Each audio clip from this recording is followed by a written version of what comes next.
¿Qué significan legalmente hablando? ¿Son delitos electorales o no? Los hechos registrados en video que conocimos la semana pasada, dos en la misma semana, uno en donde dos colaboradores cercanos de dos entonces senadores del PAN recibían costales de plástico llenos de fajos de billetes, y el otro que involucra al hermano del presidente López Obrador, a su hermano Pío, y a uno de los funcionarios más reconocidos públicamente incluso por López Obrador, que es David León. Gracias a la licenciada Pamela San Martín, ella es experta en asuntos electorales, fue consejera del Instituto Nacional Electoral, que nos acompañe para conocer su punto de vista sobre estos hechos. Pamela, qué gusto, gracias por estar aquí, buen día. Buenos días, Alma, ¿cómo están? Saludos a su auditorio. Igualmente, Pamela. Primero, ¿qué opinión tú como experta en temas electorales, qué opinión te dejan estos dos videos? A ver, me parece que la semana pasada tuvimos tanto estos dos videos como incluso las declaraciones de Emilio Lozoya, la denuncia que presentó, en la que no solamente hace referencia a un conjunto de sobornos que se presentaron para lograr las reformas estratégicas, sino también financiamiento que se entregó a el partido que postulaba al entonces candidato Peña Nieto a la presidencia de la República para ser utilizados en contiendas electorales.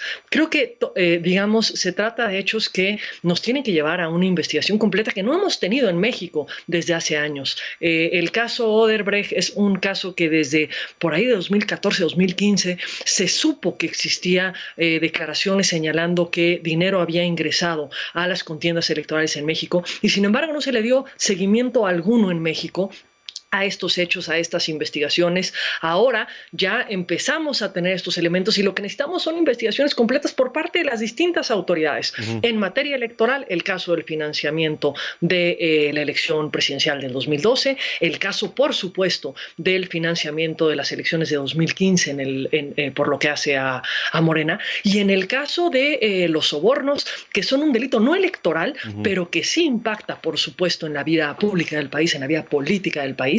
Estos tienen que ser investigados a cabalidad por parte de la Fiscalía General de la República. O sea, aquí hay ámbitos diferenciados en las distintas autoridades. Lo electoral lo debe de conocer tanto el INE como la Fiscalía de Delitos Electorales. Lo, penal, que no es electoral, debe de conocerlo la Fiscalía General de la República.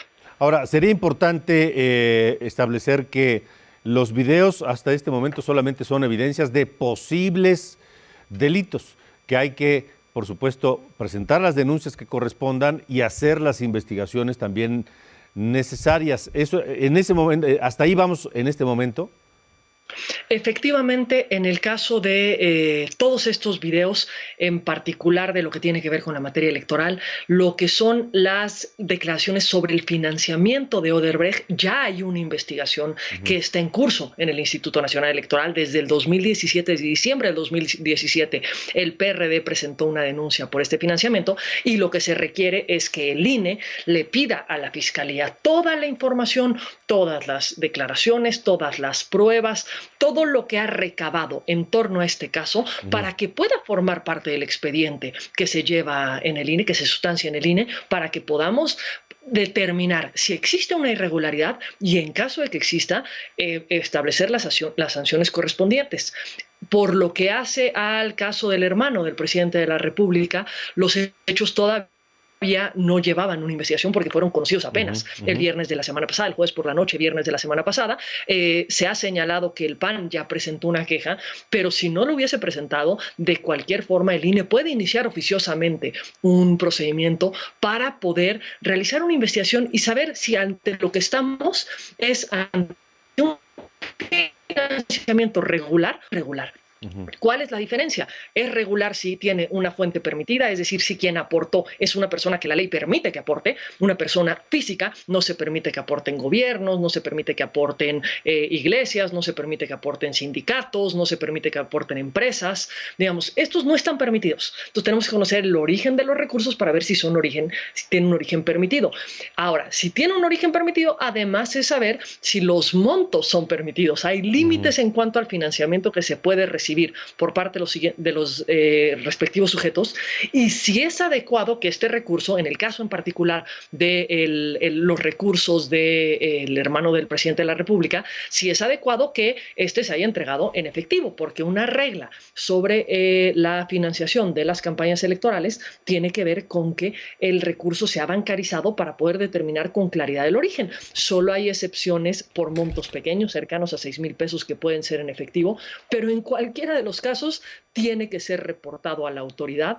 Tuvo que haber sido reportado en su momento, tuvo que haber sido reportado con un comprobante de quién había hecho la aportación, copia de la identificación, haber sido ingresado a las cuentas del partido político para que pudiese ser revisado por parte de la autoridad para poder verificar que se cumplieron con las reglas de competencia en materia de equidad, porque recordemos que en las campañas electorales se ha establecido lo que llamamos el tope de gastos de campaña, una medida igualitaria hacia todos los contendientes para garantizar que el recurso no sea lo que determine el resultado de una elección. Pamela, ¿qué sanción contempla la ley?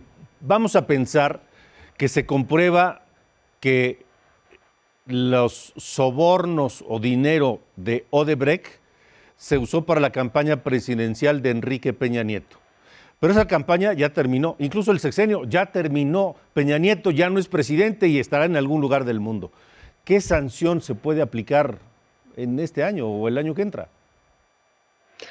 Creo que tenemos que identificar dos cuestiones. Una es que las reglas de fiscalización se modificaron precisamente en el 2014 a partir de toda la discusión que se dio en la campaña presidencial del entonces candidato, luego presidente Peña Nieto, por todas las discusiones del caso Monex, de la discusión sobre el posible rebase de topes de gastos de campaña. Toda esa discusión llevó a que cambiáramos el modelo de fiscalización para que ahora la fiscalización se resuelva antes de que se determine la validez de una elección. Eso no lo teníamos en el 2012. Lo que teníamos en ese entonces era la posibilidad de una sanción económica con posterioridad, porque la fiscalización se resolvía, ya que el ganador de la elección estaba en el cargo. Pero también tenemos que poder analizar qué tan graves son estos hechos, es decir, en qué medida afectaron una contienda electoral, porque esto puede llevar a una sanción distinta, que tiene que ver con una sanción que se impone a los partidos políticos, porque el sujeto de fiscalización no solamente es el candidato, también son los partidos políticos, que son los responsables de garantizar el cumplimiento de las reglas. Y una de las causales que la propia ley establece para la pérdida de registro, por ejemplo, de los partidos políticos, es cuando hay violaciones graves en materia de fiscalización. Entonces, tenemos que ver hasta, primero, si se acreditan los hechos.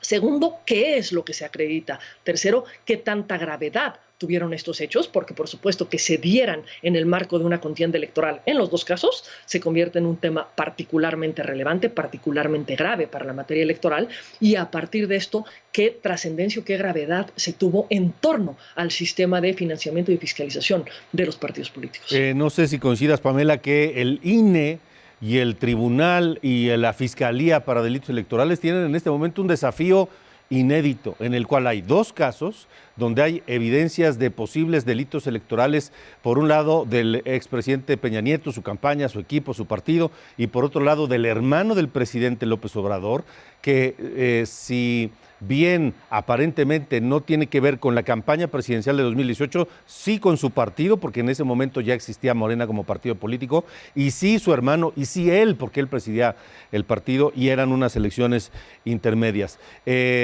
Acá hay un desafío, es decir, porque pareciera más bien que se está buscando una condena pública, un linchamiento mediático en estos dos casos, pero la ley y las instituciones, el INE, el Tribunal, la Fiscalía, no se pueden quedar atrás, me parece. Efectivamente, creo que uno de los grandes pendientes que tenemos en México es que no estemos solamente ante linchamientos mediáticos, que se haga justicia en los distintos casos, que se realicen investigaciones completas, imparciales, exhaustivas, que lleven a cabo las distintas autoridades en sus distintos ámbitos, porque son varias las autoridades que están involucradas en estos ámbitos: Fiscalía General de la República, Fiscalía de Delitos Electorales, Unidad de Inteligencia Financiera, INE, Todas estas autoridades tienen que hacer una investigación completa para poder llegar a sancionar los casos. Es increíble, y me voy a centrar en este caso, en el caso Odebrecht, es increíble que en general los distintos países de la región tienen hasta expresidentes en la cárcel por el caso Odebrecht, y en México a la fecha no tenemos un solo caso judicializado respecto de los sobornos derivados de Odebrecht. Creo que estamos ante un gran pendiente que se debe enfrentar, y que estos casos también nos evidencian un gran reto general que trasciende estos casos que se tiene en la fiscalización de los recursos en México, en la fiscalización tanto de los recursos públicos como de los recursos de los partidos políticos, para poder identificar estas fuentes de desvío de recursos, estas fuentes de corrupción que por supuesto inciden en la vida pública, por supuesto inciden en las contiendas electorales, y que tienen que poder ser detectados por las autoridades oportunamente. No puede ser deseable que sepamos de estos casos 5 años después de ocurridos los hechos, 10 años después de ocurridos los hechos. Esto se tienen que buscar mecanismos de coordinación, de trabajo conjunto entre las distintas instituciones para lograr un fin común, que es garantizar el adecuado uso de los recursos en este país y una transparencia en torno a los mismos. Sin duda, sin duda. Pues Pamela, gracias nuevamente. Seguiremos atentos a ver en qué queda el tema. Te agradezco mucho y te mando un saludo. Te mando un saludo de vuelta, Alejandro, y nuevamente saludos a tu auditorio. Igualmente, gracias, gracias.